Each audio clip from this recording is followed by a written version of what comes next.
Hello hi ನಮಸ್ತೆ ಕರ್ನಾಟಕ. ಇದು Sumitra G Nayak from Kadur. ಇವತ್ತು ಬೆಳಿಗ್ಗೆ ಎದ್ದವಳೆ ಬೆಂಕಿ ಹಚ್ಚಕ್ಕೆ ಹೋಗಿದ್ದೆ.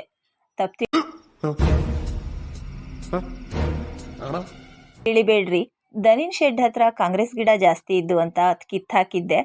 ಅದಕ್ಕೆ ಬೆಳಿಗ್ಗೆ ಬೆಂಕಿ ಹಚ್ಚಿದೆ. ಮನೆಗೆ ಬರ್ತೀನಿ, ನನಗಿನ್ನೊಂದು ಶಾಕು. LIC ಏಜೆಂಟ್ರು ನಿಮ್ಮ ಕಂತು ಬಾಕಿ ಆಗಿದೆ ಕಟ್ರಮ್ಮ ಅಂತ ಬಂದಿದ್ರು.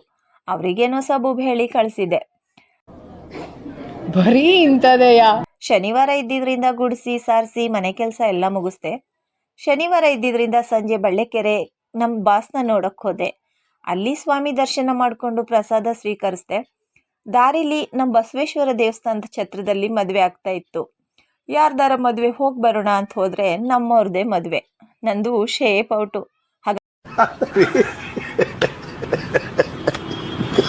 ಅಂತೀನಿ ಅನ್ಕೊಂಡ್ರಾ? ಇಲ್ಲ, ನಮ್ಮೂರ ಪಕ್ಕ ಮಾಡಾಳ ಅವ್ರದ್ದೇ ಮದುವೆ.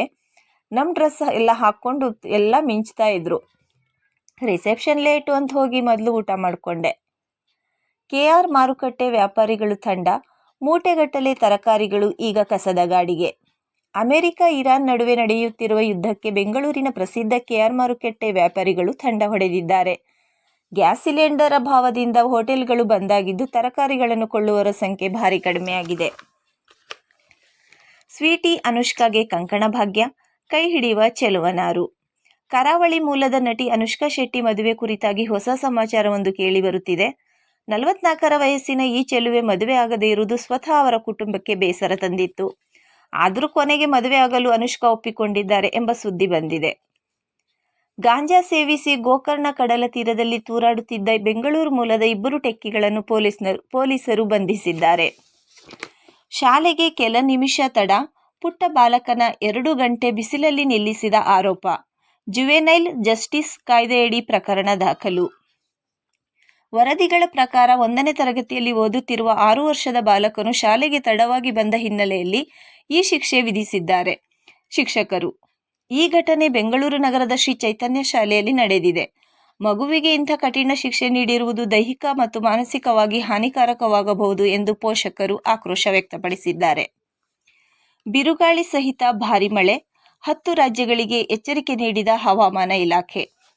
ದೇಶಾದ್ಯಂತ ಹೆಚ್ಚುತ್ತಿರುವ ಉಷ್ಣತೆಯು ಜನರ ಪರಿಸ್ಥಿತಿಯನ್ನು ಇನ್ನಷ್ಟು ಹದಗೆಡಿಸುತ್ತಿದೆ. ಮೈ ಸುಡುತ್ತಿರುವ ಬಿಸಿಲಿನ ನಡುವೆ ಜನರು ಮಳೆಗಾಗಿ ಎದುರು ನೋಡುತ್ತಿದ್ದಾರೆ. ಇದೀಗ ಜನರಿಗೆ ಗುಡ್ ನ್ಯೂಸ್ ಸಿಕ್ಕಿದ್ದು, ಕೆಲವು ರಾಜ್ಯಗಳಲ್ಲಿ ಮಳೆಯಾಗುವ ಬಗ್ಗೆ ಹವಾಮಾನ ಇಲಾಖೆ ಮುನ್ಸೂಚನೆ ನೀಡಿದೆ.